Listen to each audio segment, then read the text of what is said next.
the coming days.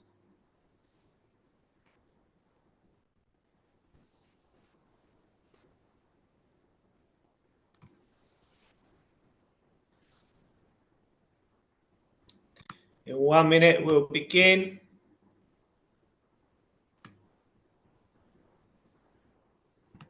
As I said, if you'd like to receive a copy of the recording and the workbook, please send me a direct message with your email address.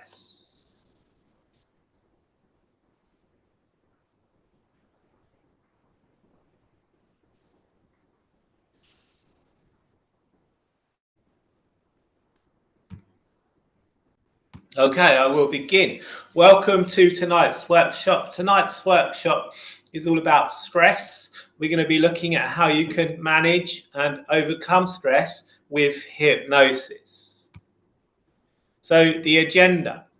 We're going to talk a little bit about what stress is, why you experience stress, why everyone experiences stress, the different types of stress.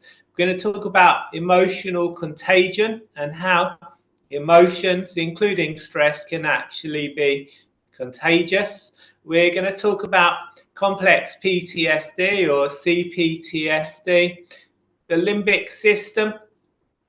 We're going to be looking at exercises to help with emotions. And then at the end of tonight's workshop, we're going to have a short hypnosis session to end. Starting next month, I have a new program which is all about stress and anxiety. I'll be talking a little bit about that as we move through tonight's workshop. So what are you looking to get from this workshop? How will you know that this workshop has been successful? Let me know your answers in the chat box.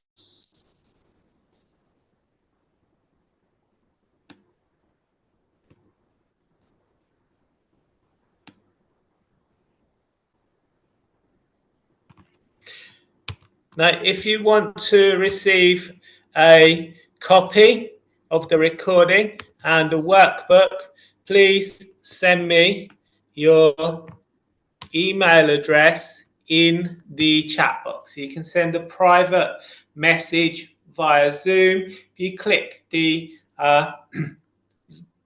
there's a blue button at the top of the chat box where you type your message, and if you click on that, you will bring up my name, select my name, and then you'll be able to send me a direct message.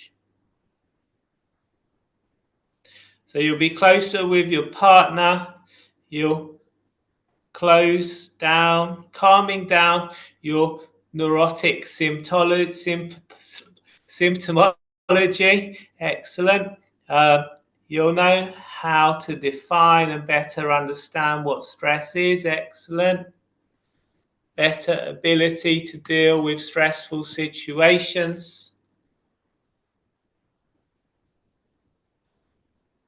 Excellent.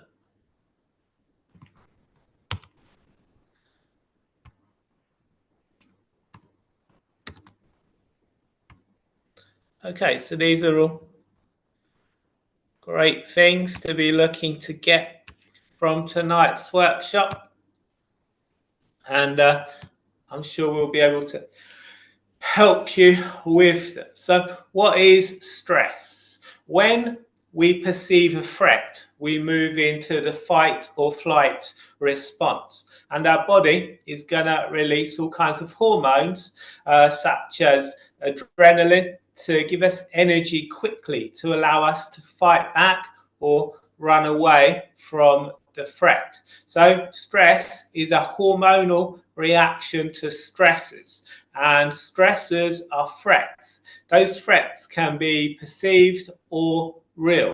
When a person experiences stress, their body releases all kinds of hormones such as cortisol. So everyone experiences stress. A little stress can be beneficial. A little stress, as I said, can get you out of danger. It can get you out of negative situations. But prolonged stress can have all kinds of negative impacts on our lives and physical health. Prolonged stress, if you are in the fight or flight response, that energy that would be used by your immune response to protect you from colds and illnesses is going to be sent to your muscles so that you can escape dangerous situations, so that you can fight back or run away. So prolonged stress can reduce your immune response, making you more susceptible to colds, viruses, can cause inflammation in the body, which can cause all kinds of illnesses and problems.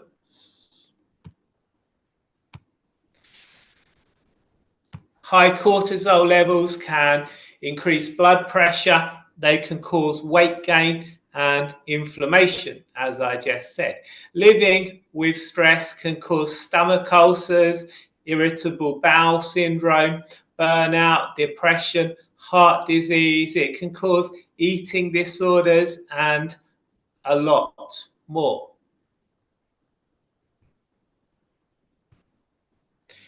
So the different types of stress. In psychological studies and research, stress is usually divided into 3 different categories. They are acute stress, episodic stress, and chronic stress.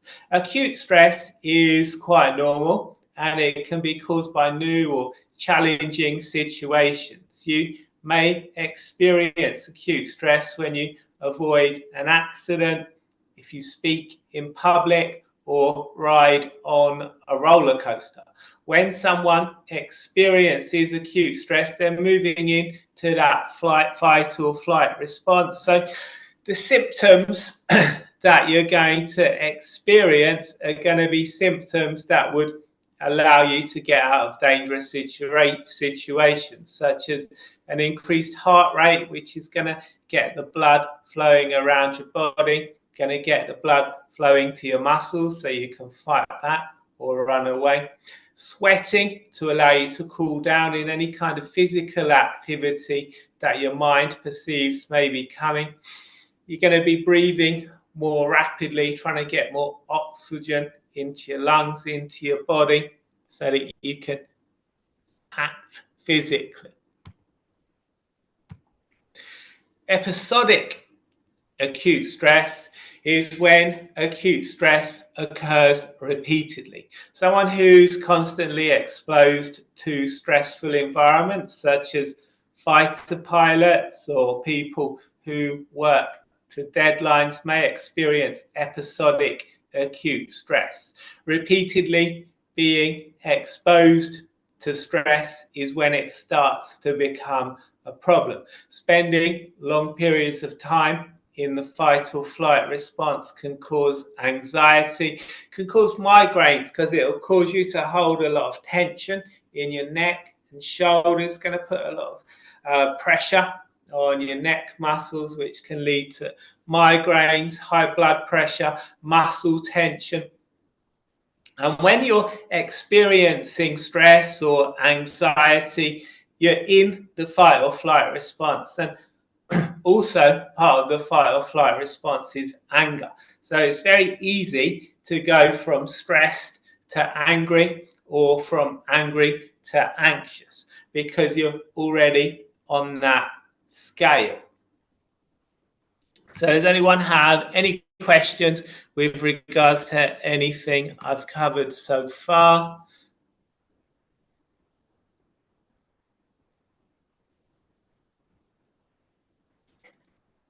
Any questions with regards to any of that? Let me know in the chat box.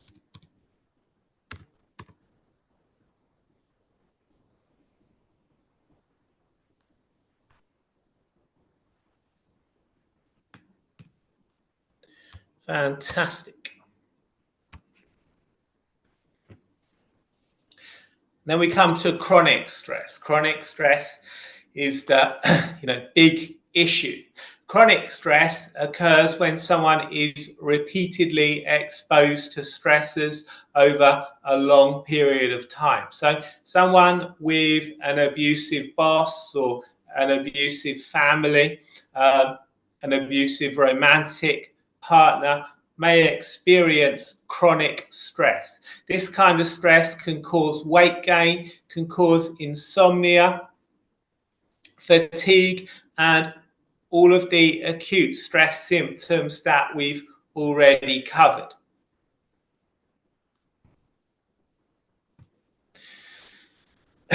And as I spoke about at the beginning of tonight's workshop, you can actually catch stress. Emotions are actually contagious. People who work in high stress environments or live in high stress environments can actually catch stress from others in that environment, usually higher ranking members. So if you're the CEO of a company and you experience a lot of stress, you want to try and keep away from your workers and colleagues, because then they're going to catch it from you. They're going to become stressed out. This phenomenon is known as emotional contagion. And as I said, lower ranking team or family members are going to be especially susceptible to catching the emotions of higher ranking family or team members. So if you're a CEO, a mother or a father, particularly with young children, up until the 15 months to 3 years, a baby can't tell the difference between themselves and the outside world. You were a we before you became an I. And in that time period, the baby is looking to their parents to help them co-regulate their emotions. If you've ever tried to comfort a baby who's upset and crying, and that's caused you to feel anxious or upset, you'll notice that adds to the baby's dysregulation, because they're picking up on what you're feeling. So if you don't want to have a negative impact on your family or team members, you would do well to reduce your stress levels.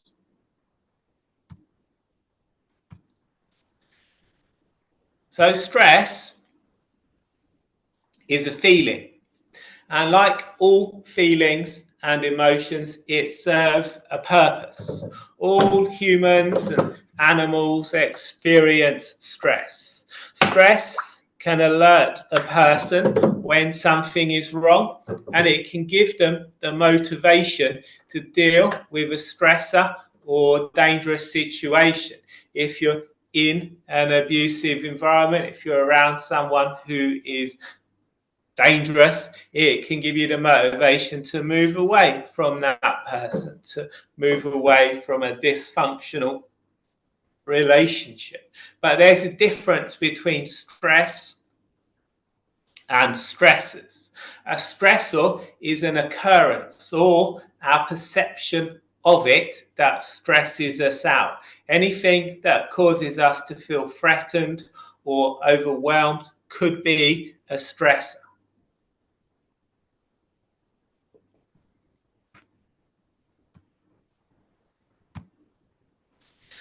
So some examples of stressors could be financial worries, relationship issues, traumatic events, traffic jams, unemployment, pressure at work. All of these things can be stressors. Any unpredictable and unforeseen occurrence can be a stressor. So what are your main stresses? What are the things that cause you the most stress? Let me know in the chat box.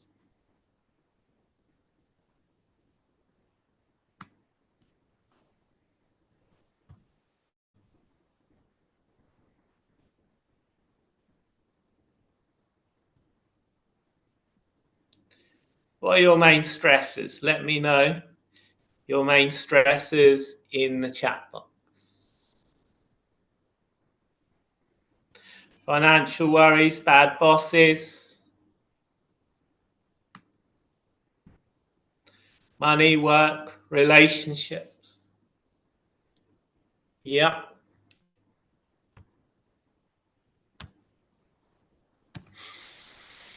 So stress is an emotion, and like all emotions, all feelings, it serves a purpose.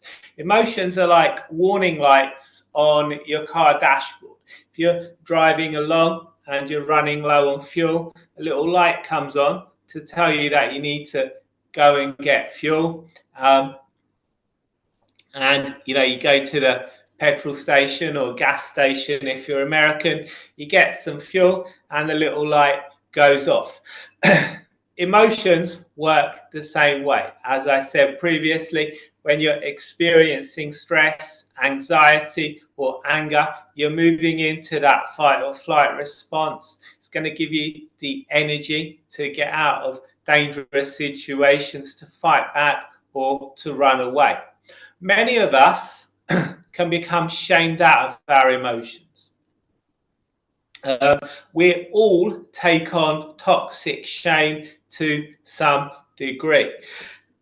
Toxic shame, again, shame is an emotion. It allows us to function in the world. It lets us know when we need help, lets us know when we've transgressed our values or breached someone else's boundaries.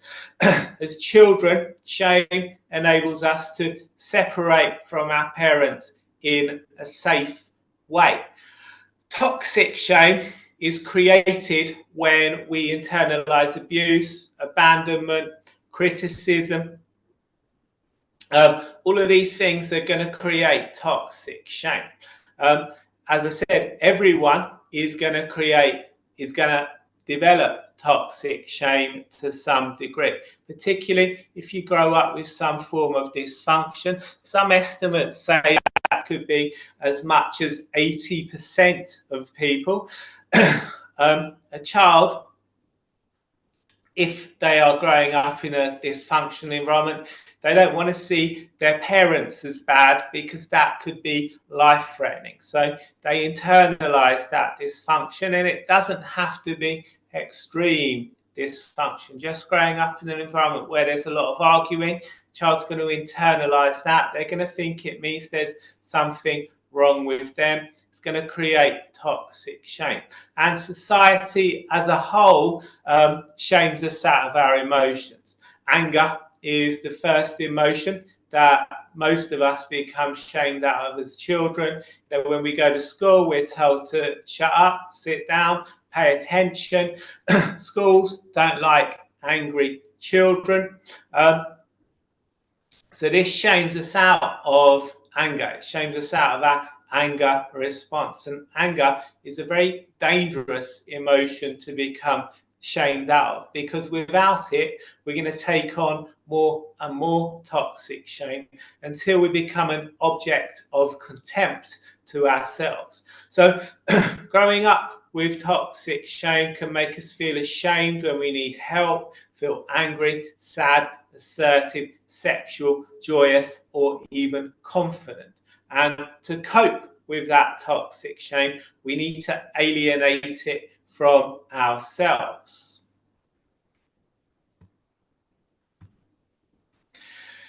So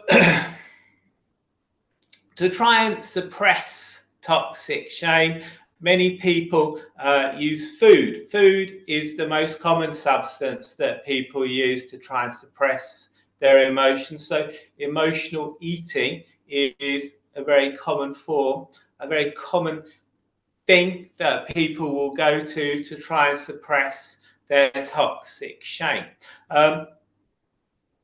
Other people may act out, fly into rages, become narcissistic, have anger issues.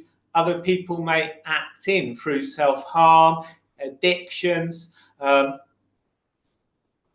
eating disorders, etc. So as I said, all emotions serve a purpose. Sadness is an energy that we discharge in order to heal. Grieving is the healing feeling, according to John Bradshaw. Guilt can alert us when we've transgressed our values. Healthy shame can signal our limitations. Joy lets us know when our needs are being met. I spoke earlier about how up until 15 months to 3 years, you're looking to your parents to help you co-regulate your emotions. Until the age of 7 is known as the imprint period. It's in that age range when we're looking to our parents and caregivers to help us understand the world, help us understand ourselves, and we're looking to them to model for us what healthy emotional regulation looks like, how we should handle our emotions. And because parents are generally going to parent the way they were parented, and parents have gone through the same school system as us, the school system that's shamed them out of their emotions, told them to shut up and sit down. They're going to be out of touch with their emotions, and so they're not going to be able to model those emotions for their children. And so we learn unhelpful, unhealthy coping strategies. We learn to suppress our emotions, and what resists not only persists but becomes stronger. The more you try and fight against the feeling or an emotion or a negative thought, the stronger it's going to become. The more energy you're giving it, and the stronger it's going to get. And as infants, we're going to learn to soothe ourselves by treating ourselves the same way we're treated by our parents and caregivers. So different emotions have different effects on the body. When you experience anger, your adrenaline is going to increase, blood's going to flow around your body, preparing to fight. The freeze response. When we go into the fight or flight response, we all go into the freeze response first. It allows us to fixate on the threat. Blood flows to the legs so that we can either fight back or run away. And your brain is going to release all kinds of opioids to act as painkillers for any kind of physical injury that your mind perceives may be coming. When a person experiences love, it's the complete opposite of the fight or flight response. They're going to be calm, and with happiness comes increased activity in the brain that actually inhibits your ability to worry. When someone's surprised, their eyes open, their eyebrows raised to allow more light to hit their retina, to allow more visual information to be taken in. So, do you struggle with other emotions? I spoke about how stress, when we experience stress, we're moving into the fight or flight response, and that can make us more susceptible to experiencing anxiety and anger. Do you struggle with your emotions? Do you struggle with anxiety or depression or any other emotions? Let me know in the chat box.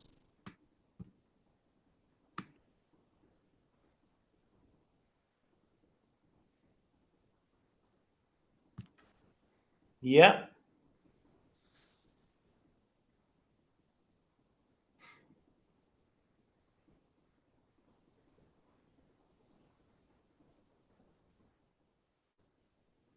Yeah, mindfulness is a very good tool, Mitchell. Absolutely. As I said, what resists not only persists but becomes stronger.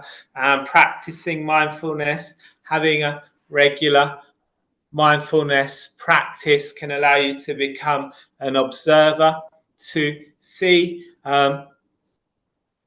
your thoughts and emotions as separate from you, to realize you're not your thoughts and emotions, and to accept them, to ask yourself, what is this feeling trying to do for me right now? Is it relevant? If it's not relevant, to just allow it to be and carry on with what you need to do. And I'll be coming more to exercises that can help with that in a moment. Yep, low self-worth.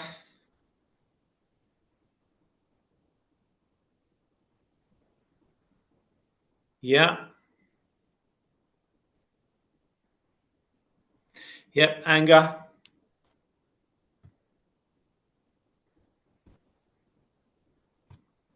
So if you struggle with emotional regulation, if you grew up with some form of dysfunction, as I said, most people grow up with some form of dysfunction.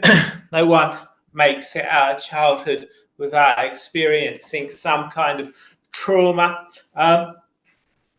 You may develop CPTSD, and CPTSD stands for Complex Post-Traumatic Stress Disorder, suffered by prisoners of war and children who grow up in dysfunctional families. It's caused by neglect, physical, mental, and emotional abuse, ongoing and repeated trauma from which there's no escape.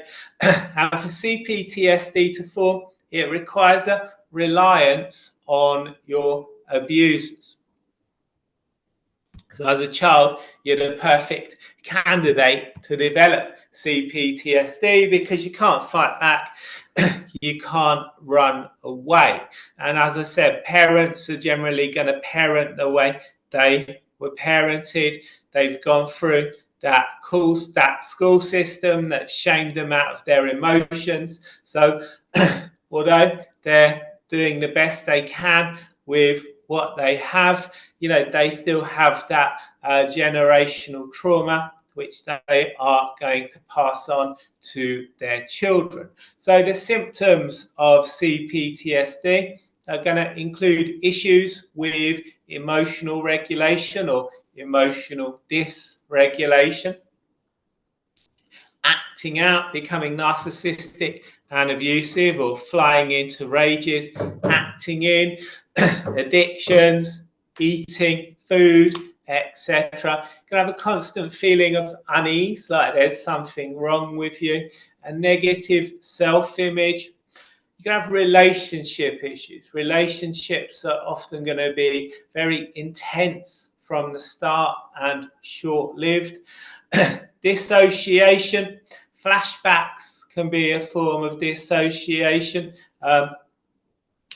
So can, zoning out, going somewhere else in your mind, daydreaming, a fear of abandonment, and codependency, feeling that you need other people to make you feel okay, or addictions can be a form of codependency, looking outside of yourself to feel okay, or people pleasing, being afraid to say no, being doing everything you can because you fear other people abandoning you or leaving you if you don't do everything you possibly can to please them. So how many of those symptoms do you have? Let me know in the chat box.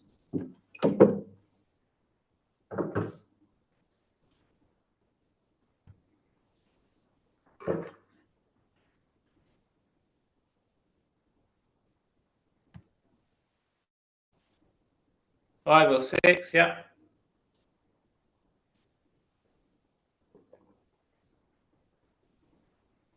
Most of them.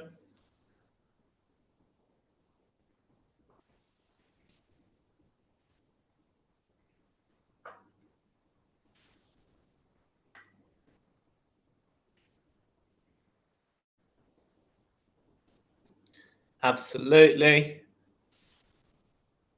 Yeah.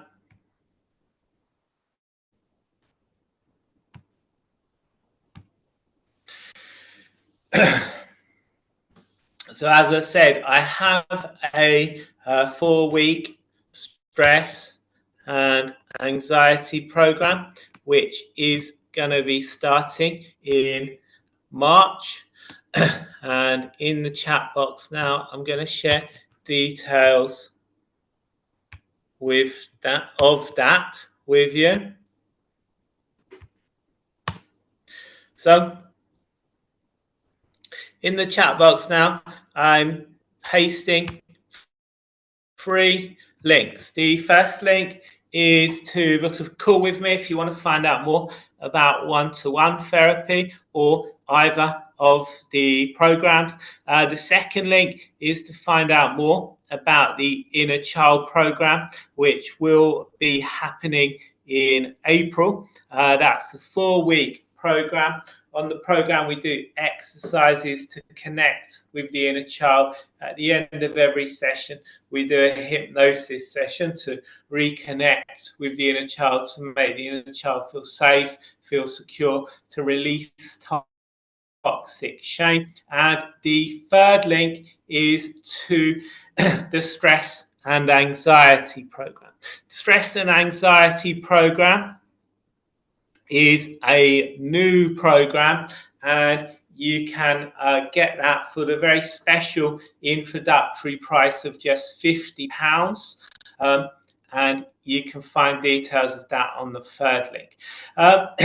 All of the workshops are recorded, so if you miss a workshop, if you can't attend one workshop, you can download the recording and watch them back. You can also download the recordings and keep them to watch back at a later date. So on both programs, we are going to be looking to reduce anxiety, increase self-esteem, increase confidence to allow you to control your impulses and reconnect with your emotions. And they're both group programs. Some feedback from people that have previously done the programs, and with both programs you're going to get access to a Facebook group where I put lots of content to help with emotional eating, negative self-talk, inner child healing. You're going to find all of that content in an exclusive Facebook group, which is just for people that do these 2 programs. So some feedback there. You can find more feedback via the links I shared in the chat box. Okay, so now we come to the limbic system. The limbic system supports a variety of functions, including emotion, behavior, long-term memory, and olfaction. That's your sense of taste and smell. Emotional life is largely housed in the limbic system, and it critically aids in the formation of memories. The limbic system is involved in lower order emotional processing of input sensory systems and consists of the amygdaloid nuclear complex. Source for that information is Wikipedia. So all the information your senses are taking in is being processed by the emotional part of your brain before they can reach the thinking part of your brain. So many times people, for example, when someone experiences PTSD, they may experience things that remind them of what's known as the activating event, the traumatic event that led to them developing PTSD. PTSD, again, if someone has good enough parents, they learn to process their trauma properly. They learn to process emotions properly. So it's a common belief that there is no PTSD without CPTSD. But anyway, when someone experiences PTSD, they experience flashbacks, and there's going to be things that their senses are picking up that remind them of that activating event that caused them to flash back to that activating event. It could be the smell of petrol, could be a car backfiring that reminds them of an explosion, and that is information is taken in, processed by their amygdala, and their amygdala is going to respond to what it perceives to be a threat before the thinking part of their brain has a chance to know what's going on. So, and traumatic memories carry more weight than ordinary memories. If you experience a trauma, if you're walking through the jungle and you hear a rustle in the bushes, you go and have a look and there's a big lion there, you need to remember that next time you're walking through a jungle and you hear that rustle in the bushes, you don't go and have a look. And people say that lions don't actually live in the jungle, they live in the savannah, but that isn't true, because I went to Bristol Zoo and they have lions there that come from the jungle. So lions actually do also live in the jungle. So if you experience a trauma, you need to remember it so that you can react to that trauma, so that you can avoid traumatic situations in the future. So if you want to stop being hijacked by emotional events, if you want to stop being hijacked by your amygdala,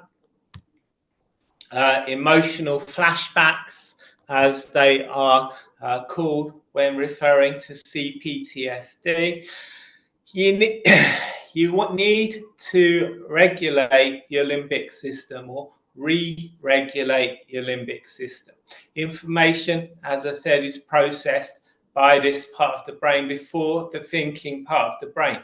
And to the limbic part of your brain, time and space is meaningless. Something that happened 10 seconds ago is going to carry the same emotional weight as something that happened 10 years ago. And as I said, traumatic memories carry more emotional charge than ordinary memories, because you need to be able to remember those traumatic memories so that you can avoid trauma in the future. So if you want to stop being hijacked by emotional responses, you need to regulate the limbic system. Doing so is going to allow you to go from reacting to acting. So how can you re-regulate your limbic system? Okay, so a few exercises you can use to re-regulate your limbic system. Firstly, you want to take a SUD score. SUD stands for subjective unit of distress. So on a scale of 1 to 10, you want to ask yourself, what am I feeling right now? 1 being not too bad, 10 being off the charts, terrible. How stressed am I right now? Once you have that SUD score, let me know in the chat box. Let me know what your current SUD score is in the chat box. On a scale of 1 to 10, how stressed do you feel at the moment?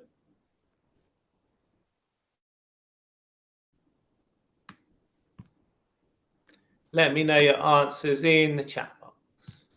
a 7,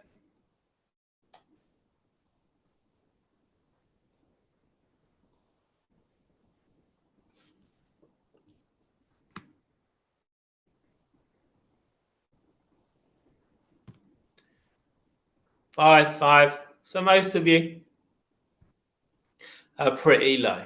Excellent. Okay, so once you have the SUD score, you can do some exercises to reduce those negative feelings. The first exercise I'm going to show you is called box breathing. Box breathing involves breathing in for a set number. For demonstration purposes tonight, we're going to make that number 5. You can increase the number if you have good lung capacity. If you have bad lung capacity, you can reduce the number. But for tonight's demonstration, we're going to use the number 5. So breathing in for the count of 5, holding your breath for the count of 5, breathing out for the count of 5, and then holding the space between breaths for the count of 5. And you want to breathe all the way down into your stomach. Wherever possible, you want to try and make the conscious effort to breathe into your stomach. It's said that children do this naturally, but for some reason when we start school, when we're told to sit down, shut up, pay attention, we lose the ability to do this and we start breathing more shallowly into our chests. Breathing into your chest is very bad for you. It can cause your body to release all kinds of stress hormones. It can put you into that fight or flight state. So making the conscious effort to breathe into your stomach wherever possible. If you ever watch someone sleeping, you'll notice it's their stomach that rises and falls as they breathe in and out. So belly breathing is how we breathe when we are relaxed. So taking a deep breath in for the count of 5, holding your breath for 5, breathing out for 5, and then holding the space between breaths for 5.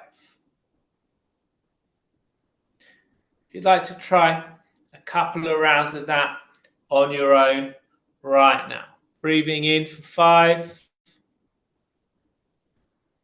holding your breath for 5,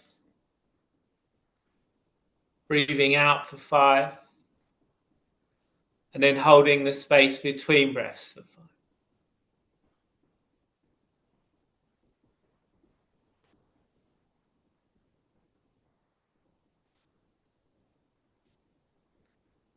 So that's box breathing. The next exercise I'm going to show you is called 7-11 breathing. 7-11 breathing involves breathing in for a set number. For tonight's demonstration, we're going to make it 7. As I said, if you want, you can make that number larger. If you're a free diver or something, you have really good lung capacity, you might want to see how big you can make these numbers. If you have reduced lung capacity, if you have emphysema or something that stops you being able to breathe deeply, you might want to reduce these numbers. But tonight we are using the number 7. Breathing in for the count of 7 and then breathing out for the count of 11. Again, breathing all the way down into your stomach. Breathing in for 7. Maybe taking a short pause and then breathing out for the count of 11.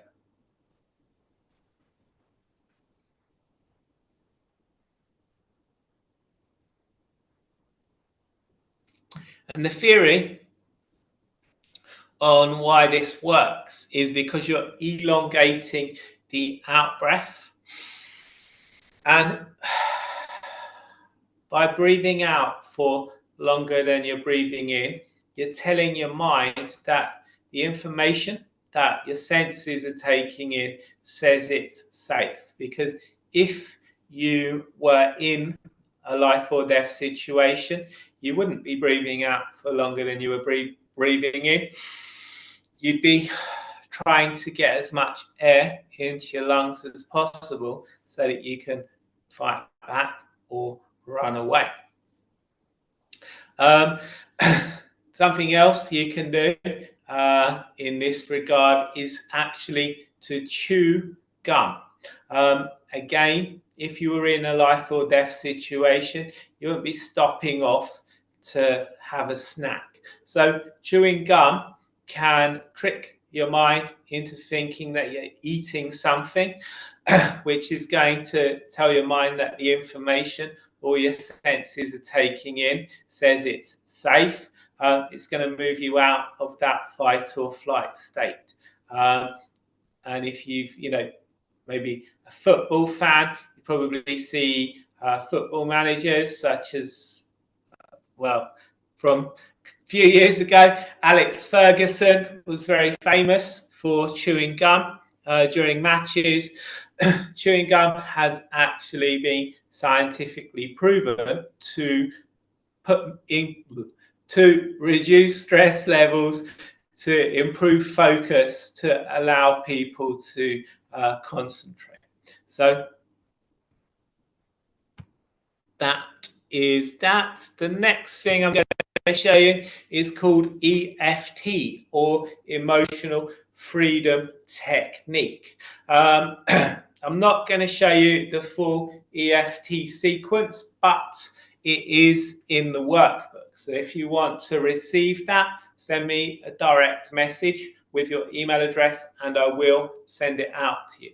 But what I'm going to show you is a couple of pressure points. EFT works on the basis of chi energy, similar to acupuncture, but without the needles. And in Chinese medicine, they believe in chi energy or life force. They believe this energy flows throughout the body, through meridian points around the body. If it becomes blocked, it creates bad feelings. So EFT involves rubbing the meridian points around the body and releasing that chi energy, reducing bad feeling. So if you'd like to just rub the fleshy part of your hand,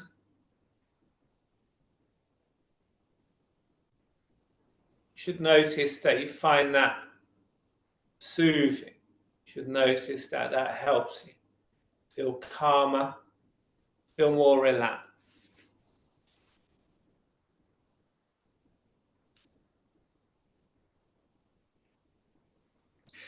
On the back of the hand,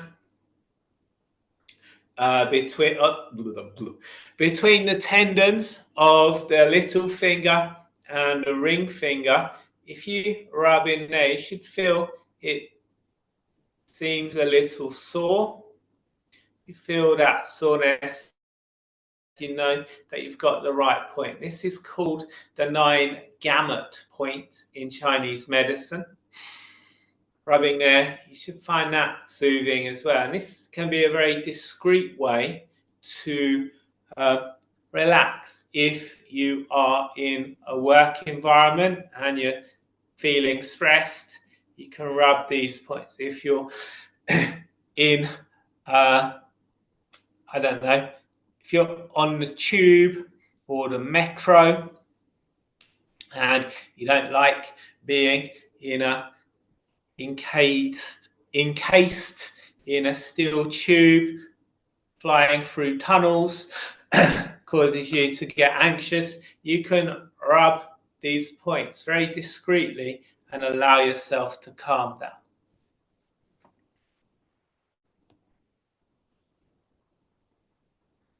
So Which of those techniques that I showed you there did you find most useful? Did you find the box breathing, 7-11 breathing, or did you find rubbing those meridian points to be more calming? Let me know in the chat box. You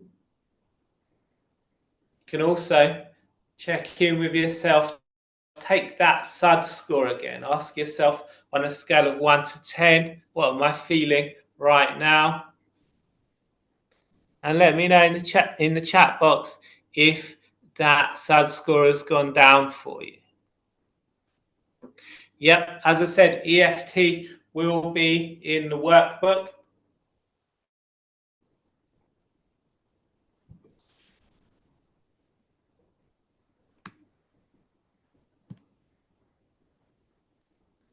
Excellent.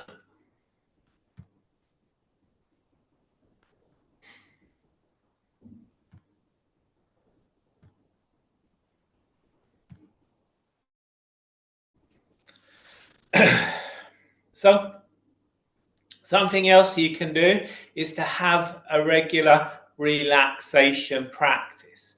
That could be hypnosis. Listening to hypnosis recordings can be very relaxing. Could be practicing qigong or yoga, mindfulness meditation. I spoke earlier a little bit about mindfulness.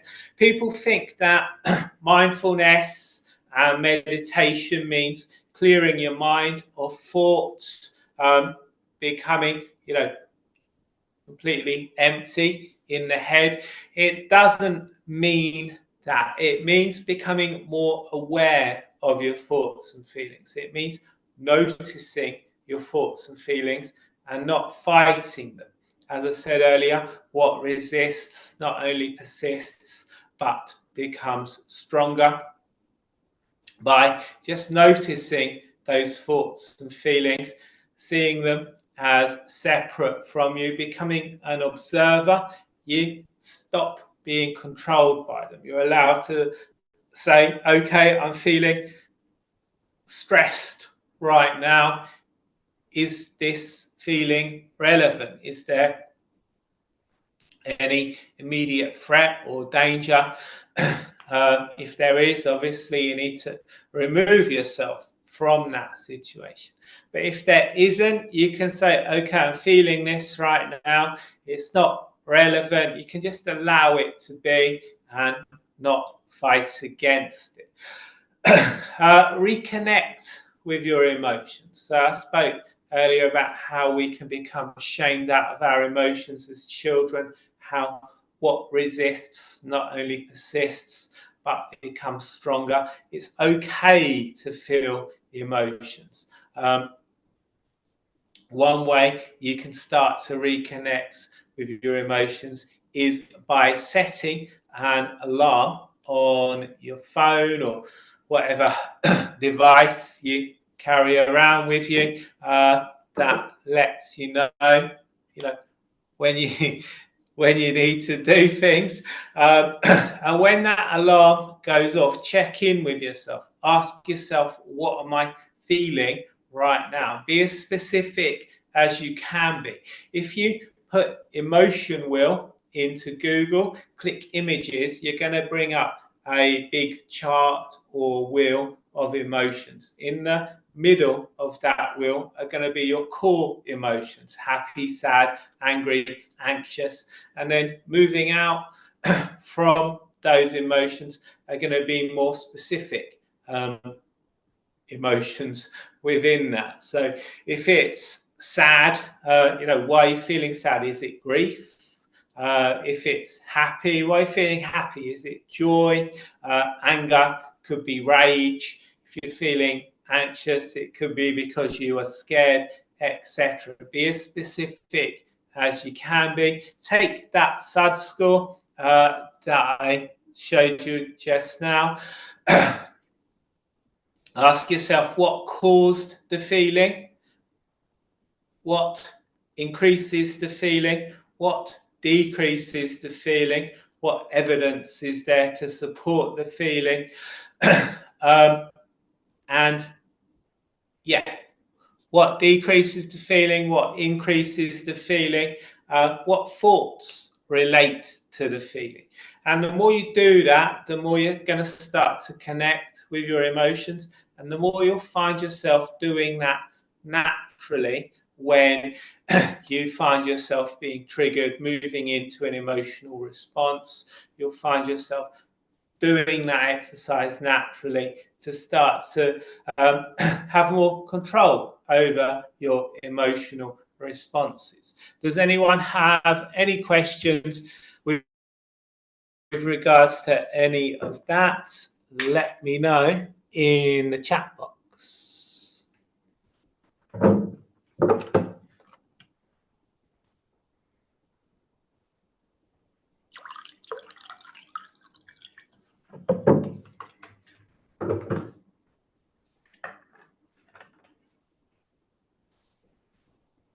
Yeah, hypnosis, I'm going to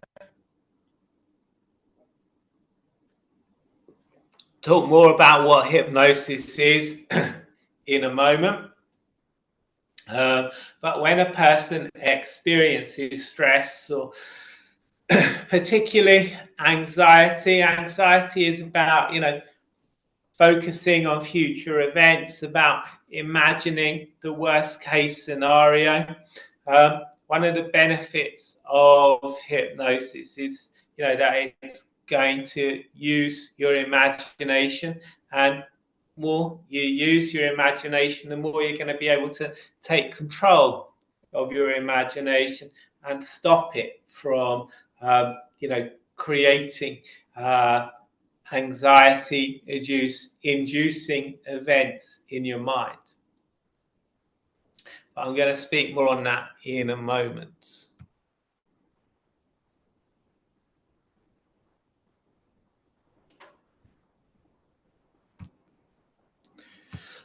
So, who wants to try some hypnosis? Let me know in the chat box if you want to try some hypnosis.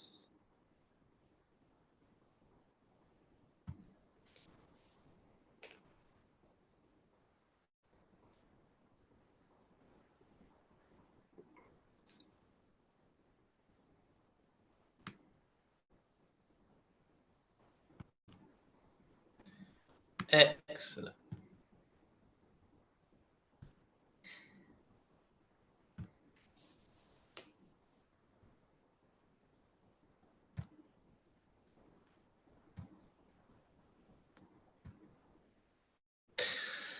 So, hypnosis. Hypnosis is a focused state of attention. If you've ever driven somewhere, got into your destination, and not remembered the journey, that would be an example of hypnosis. If you've ever been watching TV, zoned out, lost track of time, whatever you were watching finished, and you thought, wow, where did all that time go? I'm ready for bed. That would be an example of hypnosis. So it's not something I do to you, something I do with you, something that I do with your cooperation. And the reason that hypnosis can be helpful to help and cope with stress and anxiety is because, firstly, as I said, it can be very relaxing. It can allow you to re-regulate the emotional part of your brain. And if a child experiences trauma, if a child grows up with dysfunction, that emotional part of their brain is actually going to increase in size, and the thinking part of their brain is going to decrease in size, making them more prone to emotional dysregulation. So by having a regular relaxation practice, you can actually start to decrease the size of the emotional part of your brain, increase the size of the thinking part of your brain, making you less prone to emotional dysregulation, less prone to emotional issues. And because hypnosis is a focused state of attention, it does contain that element of mindfulness. As I said previously, it's also going to enable you to start to gain more control over your imagination, to stop being drawn into catastrophizing or imagining the worst outcomes, if that is what you do. And finally, your mind can't tell the difference between a real or an imagined event. So just by imagining yourself the way you want to be, you actually create new neural pathways in your brain. The more you imagine yourself that way, the stronger those neural pathways become, the more you can start to become that person. And to prove this to you, we're going to do a couple of exercises. So what I'd like everyone to do, take a couple of deep breaths in, breathing all the way down into your stomach. Breathing out with a big sigh. Taking a couple of breaths like that.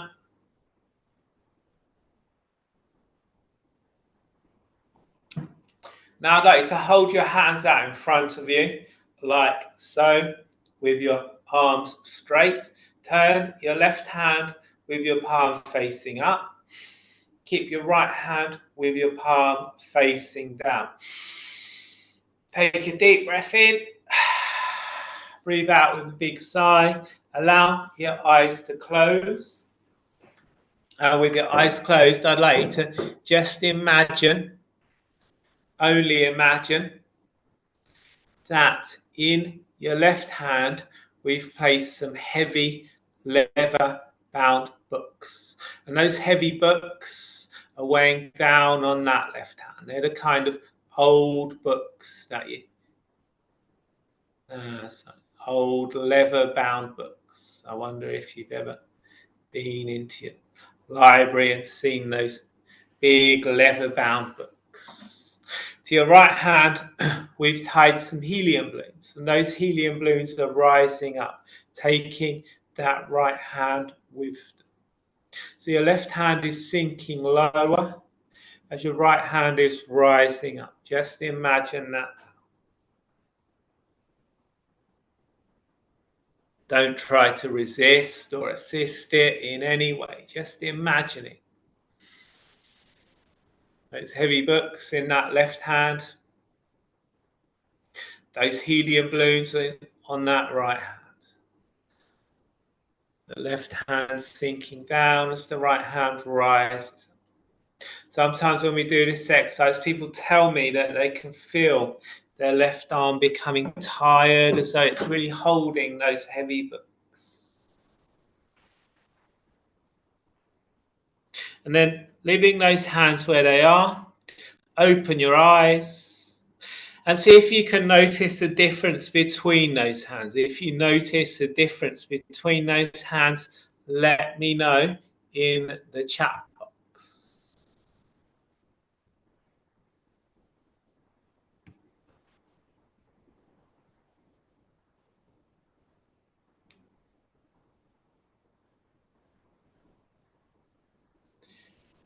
Let me know in the chat box if you notice a difference.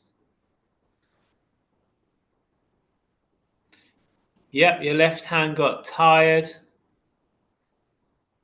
Fantastic. So this is the power of visualization. As I said, your mind can't tell the difference between a real or an imagined event.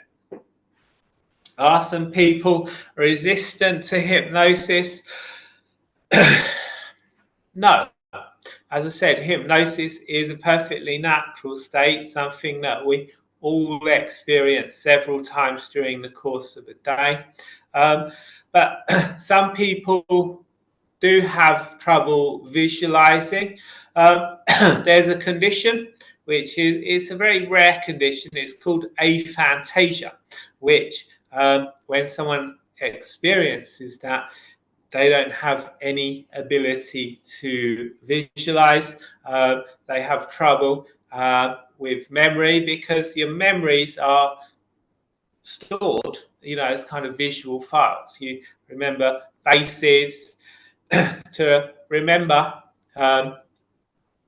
something, you have to bring up a visual representation of that. If I tell you not to think of a pink elephant, you have to bring up a pink elephant in your mind so that you can see what I'm telling you not to think about. So everyone, apart from people with a very rare condition, can visualize.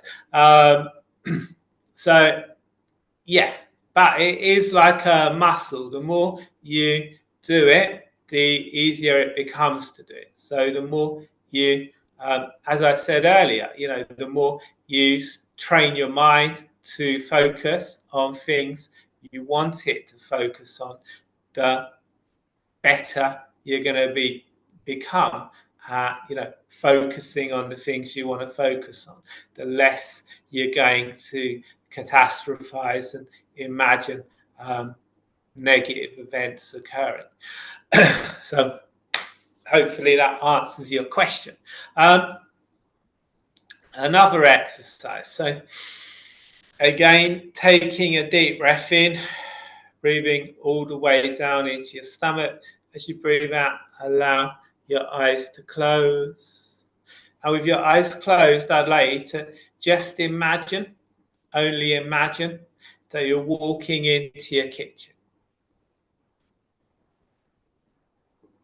And there on the side in your kitchen is a nice bowl of juicy citrus fruits. Could be oranges or lemons, could be limes or grapefruits, whatever kind of citrus fruits you like. I'd like to just imagine there's a nice bowl of big juicy ones in your kitchen right now. What we're going to do in just a moment, we're going to pick up one of those fruits. We're going to place it safely and securely on a cutting board. We're going to safely and securely take a knife and cut into that fruit. So I'd like to just imagine reaching out a hand, picking up one of those fruits. Maybe you can even get a sense of the weight of that fruit in your hand as you place it down on a cutting board. Then you safely and securely taking a knife, just imagine cutting into that fruit. As you're cutting into that fruit, those juices are squirting out, those citrusy smells are filling the air, and the juices are running out. They're running down onto the cutting board, creating a nice puddle of juice under that fruit. Just imagine that now. And then cutting into that fruit again. So we're creating that nice bite-sized wedge. Again, those juices are squirting out, those citrusy smells are filling the air. That puddle of juice underneath that fruit is becoming larger and larger. Just imagining that.